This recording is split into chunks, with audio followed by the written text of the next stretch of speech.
बांके बिहारी ने देखा यहाँ के जितने भक्त हैं सब आपस में बैठे बातें कर रहे हैं। उन्होंने कहा तो फिर हम लाइट गोल कर देते।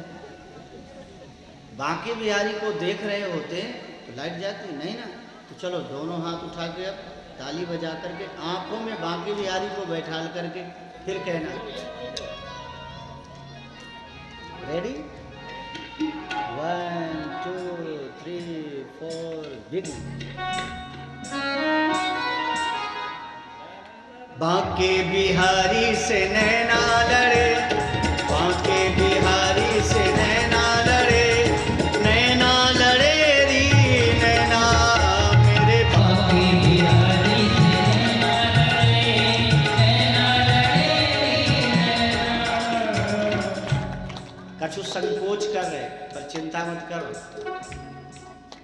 यहाँ पे आज कोई बोले कोई ना है, खुल के बोलो तुम तो, खुल के जोर दे। अभी यहाँ पे आवाज ना निकल रही और पड़ोसियों से लड़ना हो फिर देखो पूरे घर वाले पकड़ते हैं, शांत है जा ना छोड़ूंगी ना। तो जैसे पड़ोसन से लड़ाई होती है ना और आवाज निकलती है ऐसे ही बोलना है मेरे बांके बिहारी से नैना लड़े, बांके बिहारी से नैना लड़े, नैना लड़े री नैना मेरे बांके बिहारी से नैना लड़े, नैना लड़े री नैना मेरे बांके बिहारी से नैना लड़े, नैना लड़े री नैना मेरे बांके बिहारी से नैना लड़े, नैना लड़े नैनों के सामने आ तरस रहे री नैना, नैनों के सामने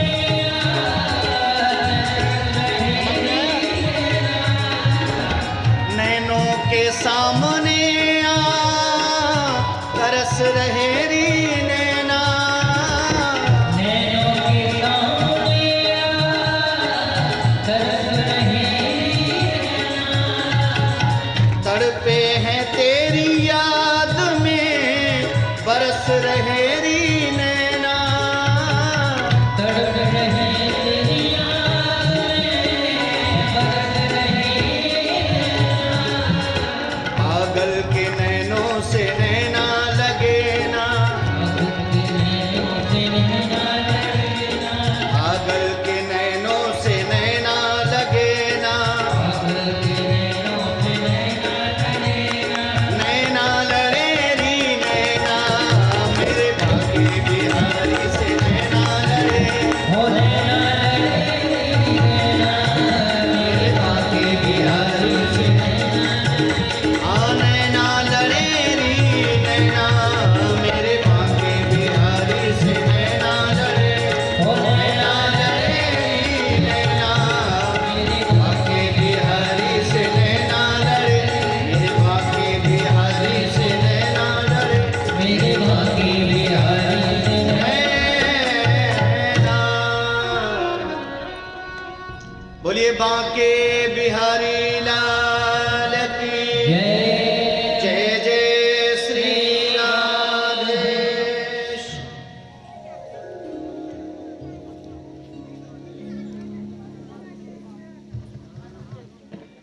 नैमिषारण्य के पावन क्षेत्र में 88,000 ऋषियों ने मिलकर के ऋषि वृंदों ने आपस में विचार किया सबसे पहले प्रश्न कौन पूछेगा। बोले सौनक जी महाराज को यह अधिकार दिया जाए। समस्त ऋषि बैठ करके कथा सुन रहे, सौनक जी प्रश्न पूछ रहे। अच्छा देखो पहले श्रोता प्रश्न पूछता था, पहले परीक्षित प्रश्न पूछता था और जैसा प्रश्न पूछता था वैसे ही कथा सुनाते थे। पर अब ज्यादा सुविधा कर दी गई है, प्रश्न भी हमें बता देते हैं और उत्तर भी हम ही बता देते हैं। बोले जय श्री कृष्ण। आप कहेंगे कि कलयुग में ऐसा क्यों कर दिया गया? क्योंकि सुखदेव गुरुदेव को मालूम था, सूत जी महाराज को मालूम था, यदि हम ये सुविधा नहीं देंगे तो फिर कथाएं कैसी होंगी ये तो कलयुग वाले जानते ही, और फिर प्रश्न भी कैसे होंगे ये भी कलयुग वाले सब जानते हैं। आज संतों के पास में हम जाते हैं तो कोई नहीं पूछते कि महाराज भगवान कैसे मिलेंगे, भगवान की आराधना कैसे करना चाहिए, जीवन को निर्मल कैसे बनाना चाहिए। बस जाकर के एक ही प्रश्न पूछते हैं, महाराज बताओ धन कैसे मिलेगा? पूछते हैं कि नहीं? बेटा कैसा होगा? अच्छा इसकी नौकरी लगेगी कि नहीं? बेटी की अच्छी घर में शादी होगी कि नहीं? यही प्रश्न होते हैं कि नहीं? तो सुखदेव गुरुदेव को, सूत जी महाराज को मालूम था कि यदि ये सुविधा प्रदान नहीं करेंगे तो फिर कथा कैसी होगी, सब जानते हैं। उन्होंने आज 6 प्रश्न पूछे हैं। तत्र तत्रांजसायुष्मन्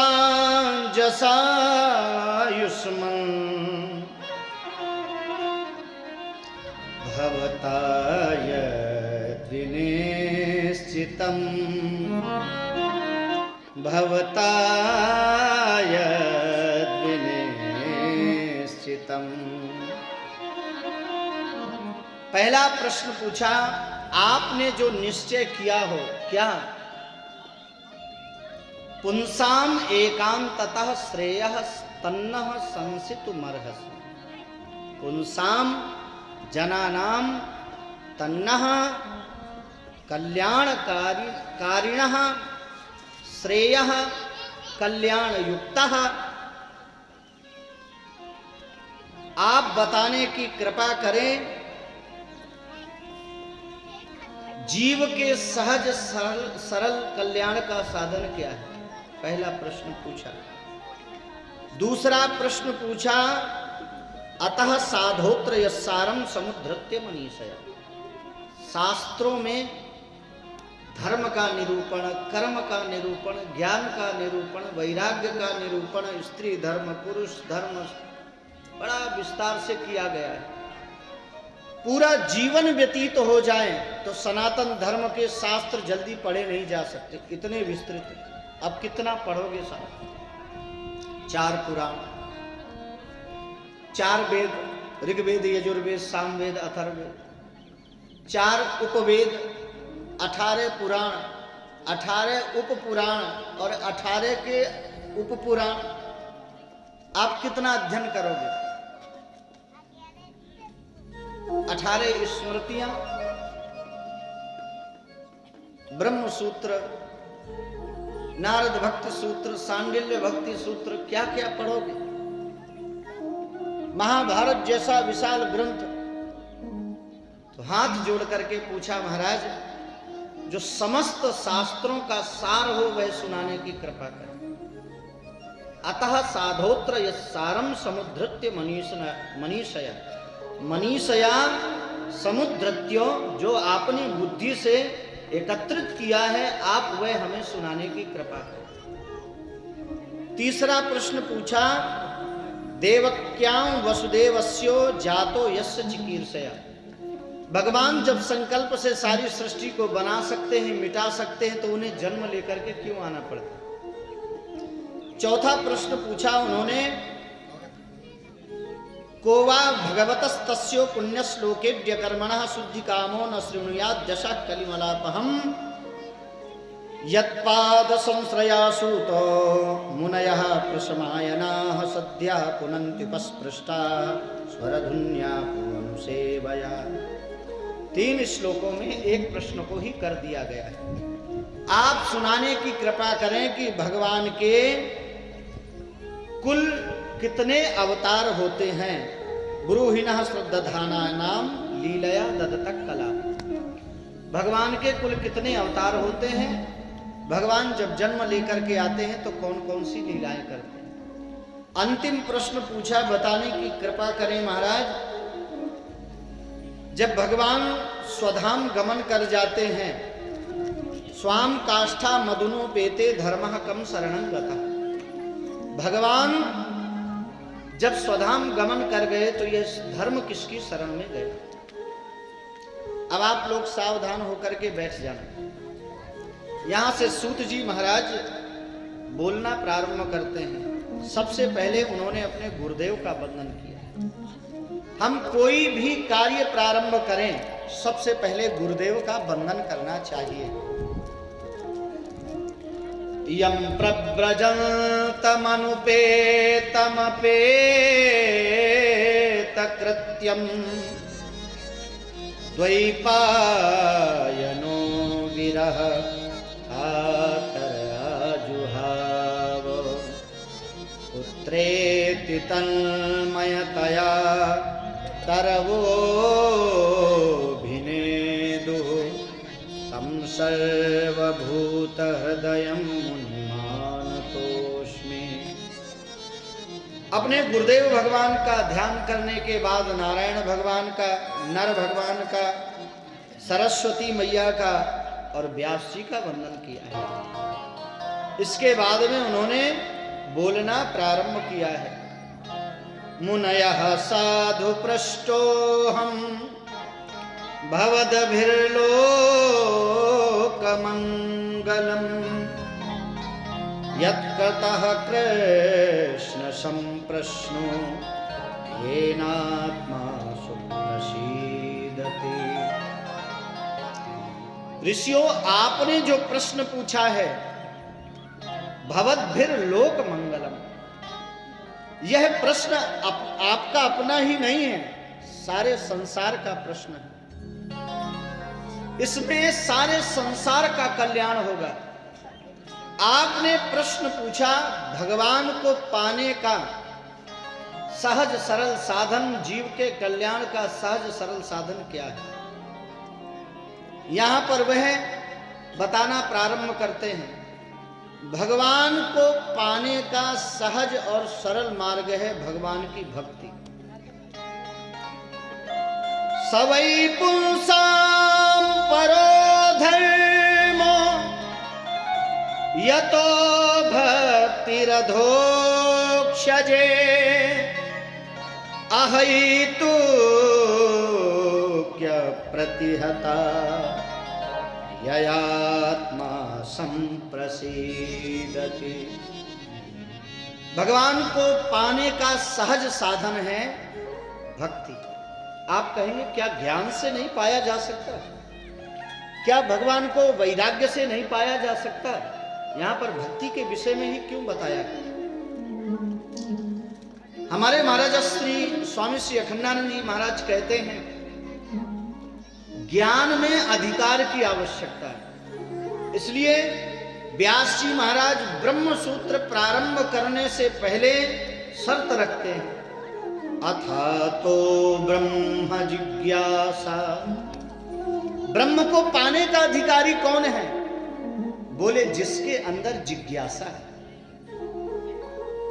तो ब्रह्म यानी ज्ञान को पाने के लिए, ब्रह्म को पाने के लिए, ज्ञान के माध्यम से ब्रह्म को पाने के लिए अधिकार की आवश्यकता। पहले अधिकारी बनो। आप कहेंगे ऐसा कैसे? हम किसी की संपत्ति चाहें कि हमें मिल जाए तो ऐसे मिल जाएगी?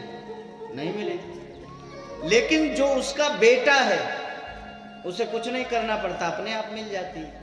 क्यों? वह उसका अधिकारी है।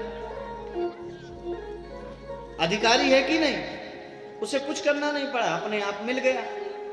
इसी प्रकार से ज्ञान में अधिकार की आवश्यकता है।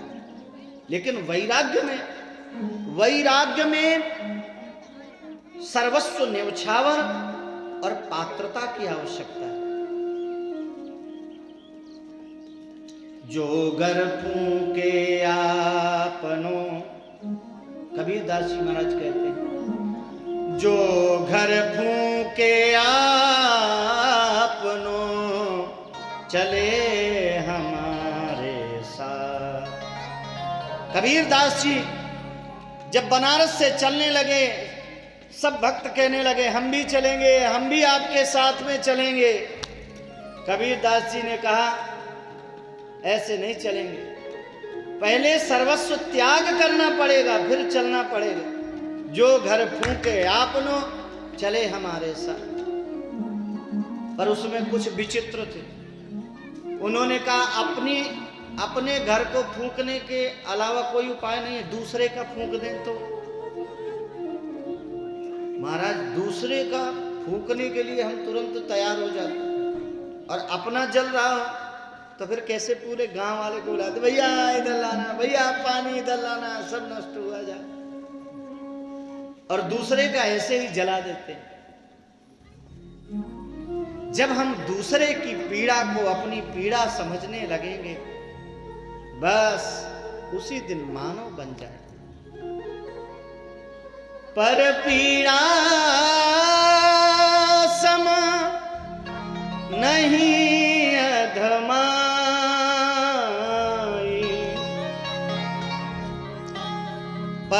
परोपकाराय पुण्याय पापाय परपीडनम।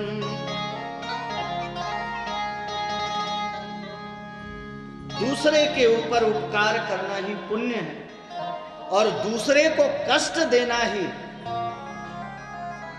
गरीब को कष्ट देना, असहाय को कष्ट देना ही पाप है।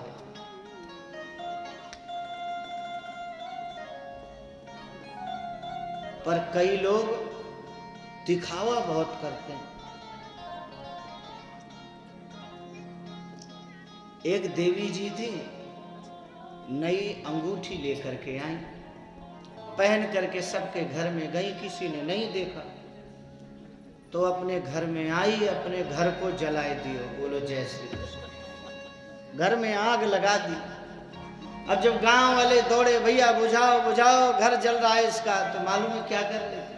दरवाजे पर खड़ी होकर के सबको बता रही थी, भैया पानी इधर डालना, भैया पानी इधर डालना, भैया पानी इधर डालना। तब तक किसी ने देखा तो कहा, अरे बहन जी, आप ये अंगूठी कब बनवा करके लाई? उसने कहा, तो पहले ही पूछ लेता तो घर काहे को जलाती। हा? कई लोग दिखावा बहुत करते हैं, पर भगवान के दरबार में दिखावा नहीं चलता। हा? यहां पर तो सिर्फ भगवान आपके भाव को स्वीकार करते हैं। अच्छा, भाव को स्वीकार न करें ना, तो हमें लगता है भगवान को भोग भी बंद हो जाए लगना। शर्मा जी, ऐसा सोचो, हर घर से भगवान एक रोटी खाने लगे तो फिर दुनिया वाले फिर कैसी सेवा करेंगे, ये सबको मालूम है। हाँ? सवै पुंसाम परो धर्मो पुंसाम जनानाम परः धर्मा यत्र निरूप्यते। कहाँ निरूप्यते? अहैतुक्य प्रतिहता। सभी मानव मात्र का धर्म है भगवान की भक्ति को प्राप्त करें, और वो भक्ति कैसी हो? अहैतुकी और अप्रतिहता। अहैतुकी का मतलब जिसमें कोई चाह न हो। अच्छा, ईमानदारी से बताओ, हम भगवान के मंदिर भगवान को मांगने जाते हैं कि भगवान से मांगने जाते हैं? सब जगह पूछ लेते हैं, आपसे भी पूछते हैं। ईमानदारी से बताना, तुम्हें पड़ोसन की सौगंध है, सही सही बताओ। भगवान के मंदिर भगवान को मांगने जाते हैं कि भगवान से मांगने जाते हैं? ईमानदारी से बताओ। हमारे महाराज श्री से एक व्यक्ति ने कहा, पहले भगवान मिल जाते थे, आज भगवान क्यों नहीं मिलते? महाराज जी ने कहा, थोड़ा अंतर है। पहले भक्त यदि भगवान के पास, भगवान के मंदिर जाता था तो भगवान को मांगता था। अब कछुनाथ न, अब कछुनाथ न चाहिए मोरे, चाहिए मोरे दीन दयालु अनुग्रह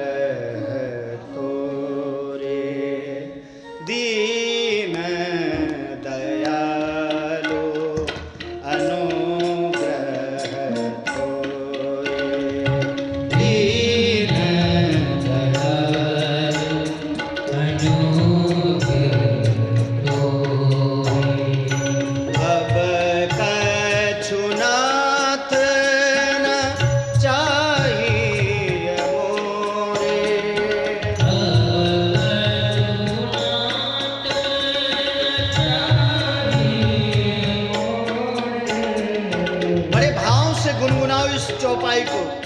ठाकुर जी से प्रार्थना करो, प्रभु अब कछु नाथ न चाहिए मोरे,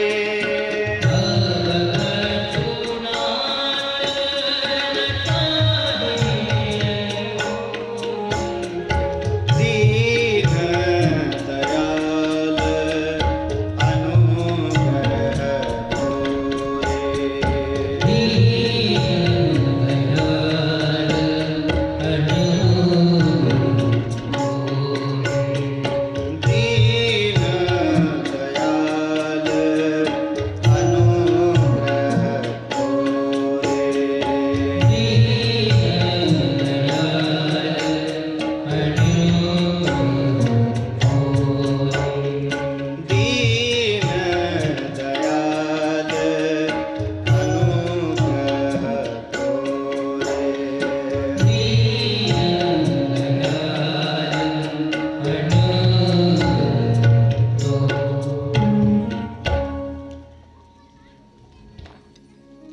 प्रकार से जो भगवान की आराधना करते हैं, निष्प्रिय होकर के जीवन व्यतीत करते हैं, भगवान हमेशा उन भक्तों के पीछे पीछे चलते हैं। पूये ये तेंघ्रि रेणु भी।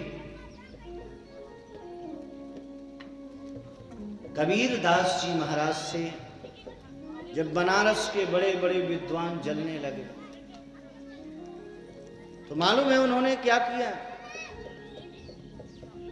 उन्होंने जाकर के पूरे बनारस में निमंत्रण कर दिया और कहा कल कबीर दास जी महाराज का भंडारा है। पूरे बनारस में शोर हो गया, कबीर दास जी महाराज भंडारा कर रहे हैं। जब किसी मंदिर में भंडारा हो रहा होता है, तीर्थ में भंडारा हो रहा होता है, भागवत में भंडारा हो रहा होता है, तो प्रसाद की वजह से तो सब दौड़ पड़ते हैं। प्रसाद का प्रभाव है। अब तो पूरे बनारस के लोग दौड़ पड़े हैं भंडारे में। और मालूम है निमंत्रण क्यों दिया था? जब लोग आएंगे कल कुछ पाएंगे नहीं तो कबीर दास जी को जम करके ठिकाने लगाएंगे। बोलो जय श्री कृष्ण। सब मिल करके कबीर दास जी को बोलो जय श्री कृष्ण।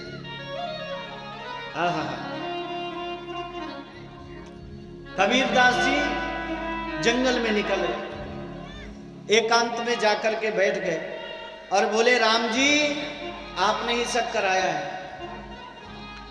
सब आपने कराया है, अब आप ही संभालो इसे, अपने राम तो चले। और मालूम है हुआ क्या? राम जी ही कबीर दास जी बन करके पहुंच गए। अब चकाचक खूब भंडारा हुआ, दक्षिणा 4 गुना। पूरे बनारस में शोर हो गया, भैया भंडारे तो बहुत हुए पर ऐसा भंडारा खाने को नहीं मिला जैसा कबीर दास जी महाराज का 4 गुना दक्षिणा मिली। कबीर दास जी के कान में आवाज पहुंची तो सोचने लगे हम तो यहां बैठे हुए हैं एकांत में, जब हम यहां पे हैं तो फिर भंडारा कौन कर रहा है?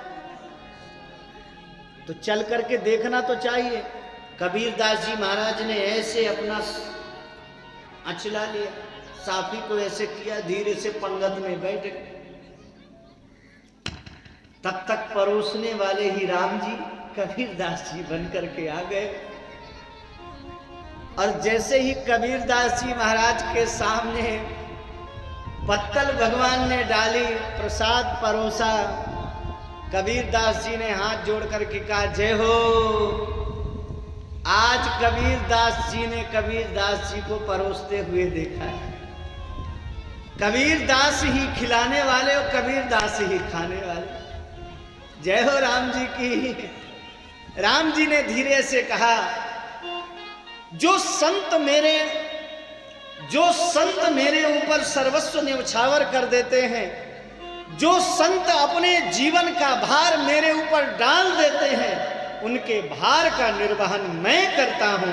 बोलिए राजा रामचंद्र भगवान की जय। अहित की पहली भक्ति और दूसरी अप्रतिहता। अप्रतिहता का मतलब निरंतर चलने वाली, 4 दिन वाली भक्ति ना हो। 4 दिन वाली भक्ति कौन करते हैं? ये विद्यार्थी लोग। बोलो जय श्री कृष्ण।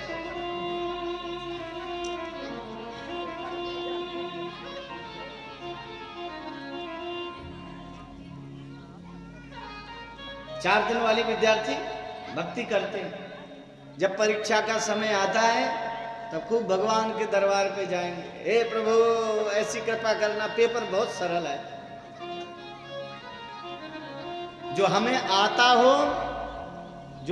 हो वही पेपर में आए। अच्छा, सभी यही मान करते हैं कि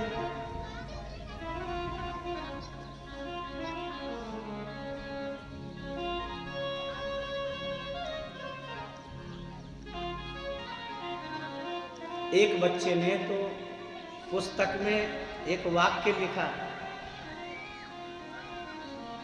और लिख करके पुस्तिका में भेज दिया।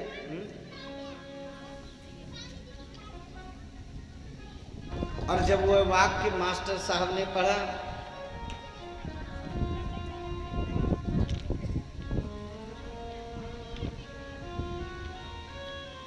अब आप लोग समझ गए होंगे, मास्टर साहब ने भी लिख दिया नंबर देना पाप है।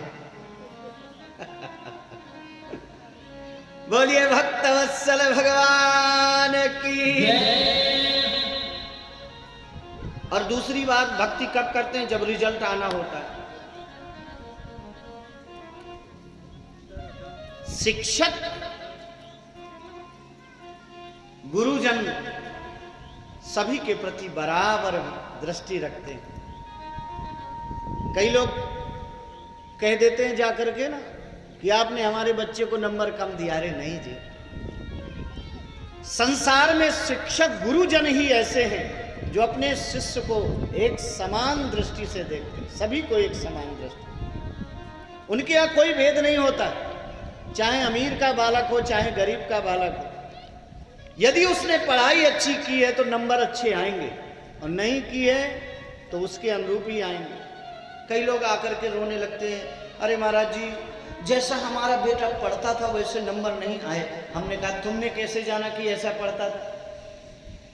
ये तो तुमने अपने आप आकलन किया ना। जैसा वो पढ़ता था वैसे ही उसके नंबर आए। दुनिया में सबसे ज्यादा वह व्यक्ति दुखी रहता है जो अपनी कीमत अपने आप लगा लेता है। पत्नी कहती है सुबह से शाम तक इतना करती हूं, मेरे पति तो कभी मेरा एहसान ही नहीं मानते। अरे एहसान मानने के लिए काम कर रही हो क्या? हाँ, यह आपका कर्तव्य है। कोई माने या ना माने, हमारा गोविंद मानता है। कोई देखे या ना देखे, हमारा गोविंद सबका पुरुषार्थ देखता है। तो जब हम अपनी कीमत अपने आप लगा लेते हैं तो सबसे ज्यादा दुखी रहते हैं। अहितु की अप्रतिहता ययात्मा शम प्रसीदति।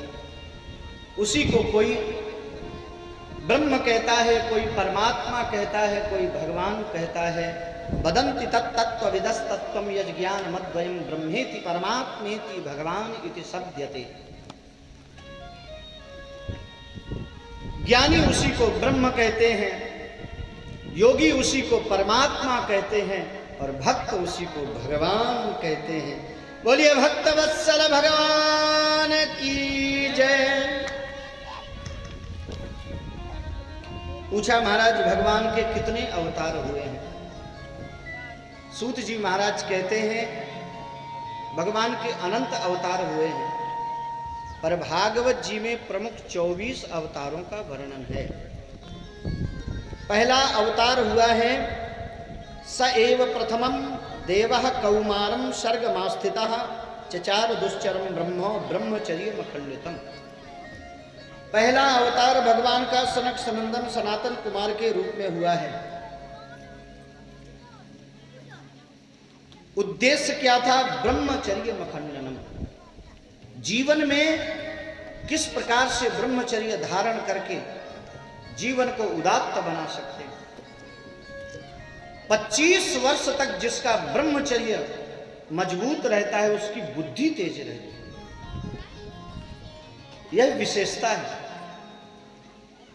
आपका 25 वर्ष की अवस्था तक यदि ब्रह्मचर्य मजबूत है तो आपकी प्रज्ञा बहुत तीव्र होगी। इसके बाद में दूसरा अवतार 12, तीसरा नारद जी, चौथा नरनारायण, पांचवा कपिल, छठवां दत्तात्रेय जी महाराज का, सातवां यज्ञ नारायण भगवान, आठवां ऋषभदेव, नवां पृथु, 10वां मत्स्य, 11वां कच्छप, 12वां धन्वंतरी, 13वां मोहिनी, 14वां नरसिंह, 15वां वामन, 16वां परशुराम, 17वां व्यास, 18वां राम, 19वां बलराम, 20वां कृष्ण। और कृष्ण भगवान के अवतार के विषय में यहां पर कहा गया है, भगवान कृष्ण का अवतार पूर्णावतार है। कई लोग कहते हैं राम जी छोटे हैं, कृष्ण जी बड़े हैं। क्यों? बोले जी कृष्ण का अवतार 16 कलाओं का है, राम जी का अवतार 12 कलाओं का। असल में न राम जी छोटे हैं न कृष्ण जी बड़े हैं, दोनों एक ही हैं। राम जी का जन्म हुआ सूर्य वंश में। सूर्य की 12 कलाएं होती हैं, 12 राशियां होती हैं, इसलिए 12 कला के कहलाए। चंद्रमा का चंद्रवंश में जन्म लेने की वजह से भगवान कृष्ण 16 कलाओं के कहलाए, क्योंकि चंद्रमा की 16 कलाएं होती हैं। 21वां हंस, 22वां हयग्रीव, 23वां बुध और 24वां अवतार अभी हुआ नहीं, होगा। कब होगा? यहां पर लिखा है, अथासौ युग संध्यायाम दस्यु प्रायेषु राजसु जनिता विष्णु यशसो नामना कलकिर जगतपति। जब संसार में लुटेरे ज्यादा हो जाएंगे, और लुटेरे कोई और नहीं, दस्यु प्रायेषु राजसु, राजा लोग ही जब प्रजा का धन चोरी करने लगेंगे, आज हो भी रहा है। चाहे किसी भी राजा को देख लो, बुरा नहीं मानना, तो चाहे किसी भी पार्टी वाले को देख, सबका यही है, कुएं में भांग पड़ी हुई। तो यहाँ पे लिखा हुआ है कि जब कलयुग का अंतिम चरण आएगा तब भगवान स्वयं कल्कि के रूप में अवतार लेकर के आएंगे। कलयुग की आयु 4,32,000 वर्ष है। कितनी? इसको ही डबल करो तो द्वापर हो गया, इसी को ट्रिपल करो तो त्रेता हो गया, और इसी को 4 गुना करो तो सतयुग हो गया। कलयुग की आयु कितनी है? 4,32,000।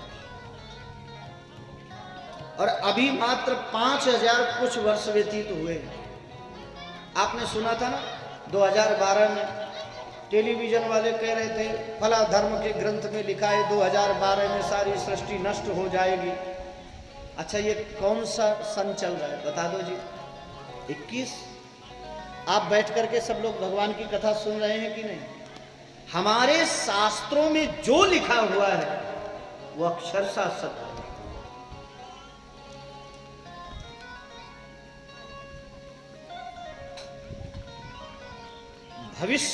भविष्योत्तर पुराण में तो ऐसा विलक्षण वर्णन आया है,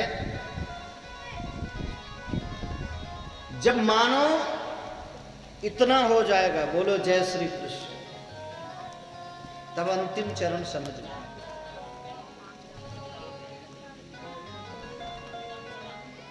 आयु घट जाएगी, अवस्थाएं छोटी हो जाएंगी, बड़ा विस्तार से वर्णन किया गया है। इस प्रकार से यहाँ पे 24 अवतारों का वर्णन किया गया। सौनकादि ऋषियों ने पूछा महाराज बताने की कृपा करें, इस भागवत जी को विस्तार पूर्वक किस प्रकार से निर्मित किया गया और कैसे पढ़ाया गया। अब यहाँ से आगे की कथा हम आपको विस्तार से वहीं सुनाएंगे। अब यहाँ पे यहाँ के हिसाब से सुन लो, बोलो जय श्री कृष्ण। एक बार व्यास जी अपनी गुफा में बैठे हुए थे। उन्होंने देखा जनमानस में अशांति दिखाई दे रही है। वेद के 4 विभाग कर दिए, ऋग्वेद, यजुर्वेद, सामवेद, अथर्ववेद। फिर भी जब मन को शांति नहीं हुई तो 17 पुराणों की रचना की, महाभारत की रचना की। फिर भी जब मन को शांति नहीं हुई तो दुखी होकर के बैठे हुए। इतने में नारद जी आए। नारद जी ने आकर के पूछा, पाराशर नंदन, परितुष्यति शारीरो आत्मा मानस एव वा। आपका शरीर एवं मन प्रसन्न तो है ना? व्यास जी ने कहा, महाराज इतने ग्रंथों का प्रणयन किया, मन को शांति क्यों नहीं मिल रही?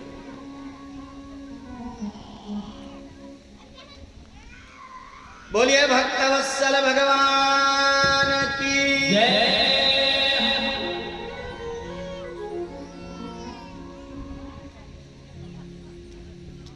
कन्हैया दूसरे दिन ही रोने लगा।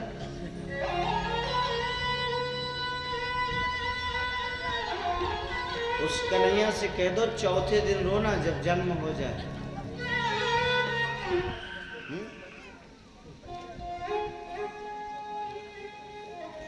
कोई बात नहीं, बच्चे मन के सच्चे, शांत रहें तो ही अच्छे। बोलिए भक्तवत्सल भगवान की जय।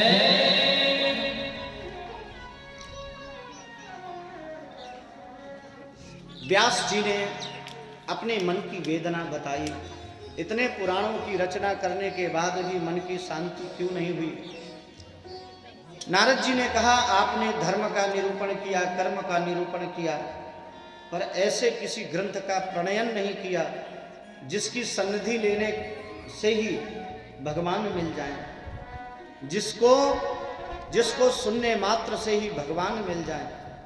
ऐसे किसी ग्रंथ का आपने निरूपण नहीं किया है। नारद जी ने अपने पूर्व जन्म का उपाख्यान सुनाया। अहम पुरातीत भवे भवम मुने दास्यास्तु कस्याश्चन वेदवादिना। मैं पूर्व जन्म में दासी का बेटा था। मेरी माँ फूल की सेवा करती थी। एक ब्राह्मण के घर में जल लेने के लिए जाती, पूजा के लिए, फूल लेने के लिए जाती, फल लेने के लिए जाती। 5 वर्ष की अवस्था मेरी। राधे राधे। माँ को सेवा करते हुए देखकर मैं भी सेवा में लगता। जब हम भगवान की सेवा में बैठे ना, तो घर के बच्चों को भी साथ में बैठाना चाहिए। बचपन में जो संस्कार पड़ जाते हैं वो जीवन भर मिटते नहीं। हम छोटे छोटे बच्चों को मार के भगा देते, चल यहाँ से पूजा कर रहा हूं। अरे नहीं, उनको भी पास में बैठाना। वो भी पूजा करते हुए जब आपको देखेंगे तो संस्कार जगेंगे। उनसे भी आरती करवाओ, उनसे भी अगरबत्ती घुमाओ, संस्कार पड़ते हैं। मेरी माँ साथ में मुझे लेकर के जाती। जब ब्राह्मण देवता बैठ करके पूजा करते तो मैं भी देखता। तो ब्राह्मण देवता इतने दयालु थे, मुझे उठा करके अपनी गोदी में बैठा लेते और मुझसे कहते, बेटा ले तू भी आरती कर। तो मैं भी आरती करता। ले बेटा तू भी भगवान को पुष्प चढ़ा दे। तो मैं भी चढ़ा देता। बालक था।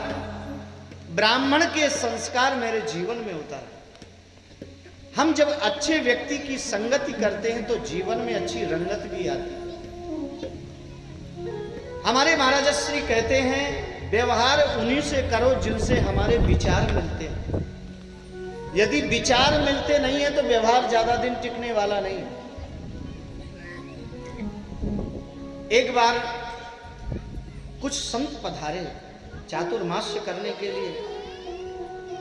सुबह से दोपहर तक संध्या वंदन करते, पूजा करते, शाम को भगवान की कथा सुनाते। जब संत प्रसादी पा लेते तो जो भी बचता उच्छिष्ट लेपा ननु मोदितो दुजई सकृष्म भुंजे तदपास्त किल विषा।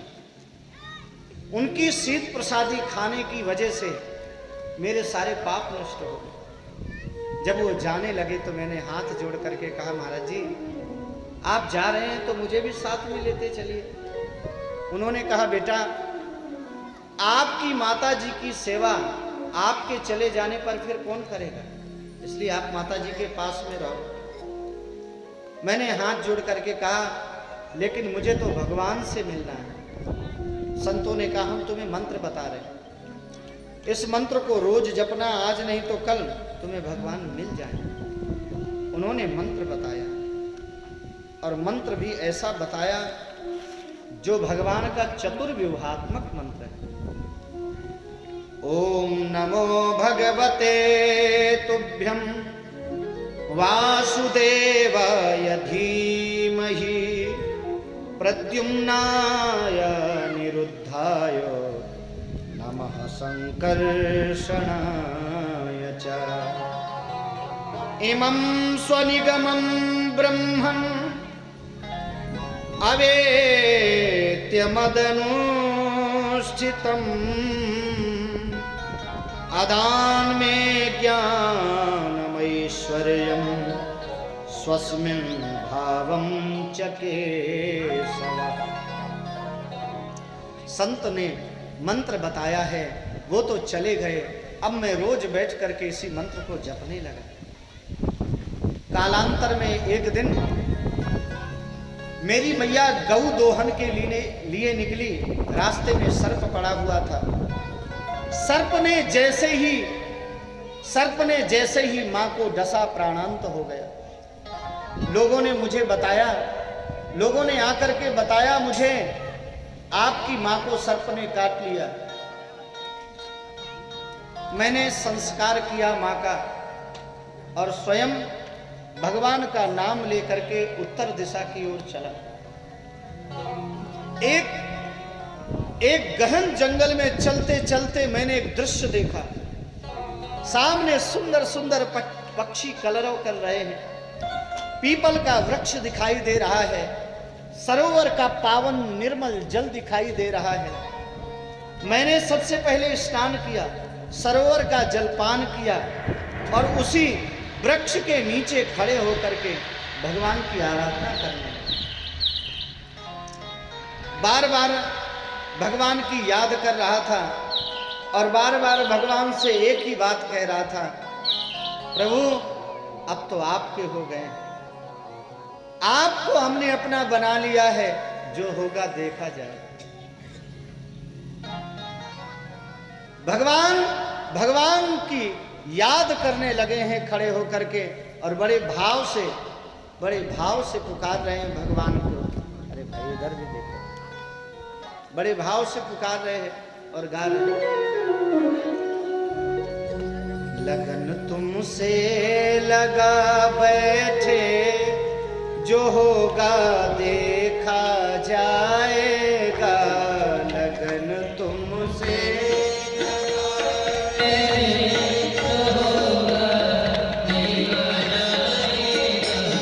लगन तुमसे